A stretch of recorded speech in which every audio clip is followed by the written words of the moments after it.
Hi hello అందరికీ.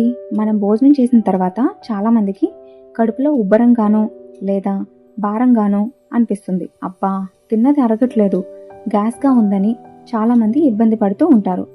ఇలాంటి సమస్యలన్నిటికీ మన ఇంట్లోనే కూర్చొని చేసుకునే ఒక చిన్న చిట్కా ఉంది. అదే వజ్రాసనం. యోగా శాస్త్రం ప్రకారం తిన్న వెంటనే చేయగలిగే ఏకైక ఆసనం ఇదే. ఇది కేవలం 5 నిమిషాలు వేస్తే చాలు, మీ జీర్ణక్రియ ఎంతో మెరుగుపడుతుంది. అసలు ఈ వజ్రాసనం అంటే ఏంటి, దీన్ని ఎలా వేయాలి, దీనివల్ల కలిగే లాభాలేంటో మనం ఇప్పుడు వివరంగా తెలుసుకుందాం. వజ్రాసనం వెనుక ఒక చిన్న సింపుల్ సైన్స్ ఉంది. మనం ఈ పోస్చర్లో కూర్చున్నప్పుడు మోకాళ్ళ దగ్గర నుంచి కాళ్ళకి వెళ్ళే బ్లడ్ సర్క్యులేషన్ కాసేపు తగ్గుతుంది. దీనికి బదులుగా ఆ బ్లడ్ అంతా మన స్టమక్ ఏరియా వైపుకు వెళుతుంది.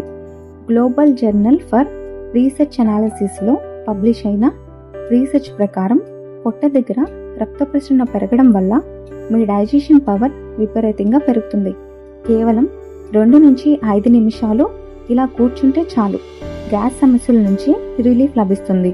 తిన్న ఆహారం త్వరగా అరిగి ఎనర్జీగా మారుతుంది.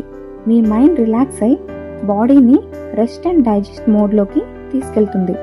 ఒకవేళ మీకు తీవ్రమైన మోకాళ్ళ నొప్పులు ఉంటే మాత్రం ఇది చేయకండి. ఇలాంటి మరిన్ని వీడియోస్ కోసం వీడియోని లైక్ చేయండి, షేర్ చేయండి, సబ్స్క్రైబ్ చేయండి. Thank you.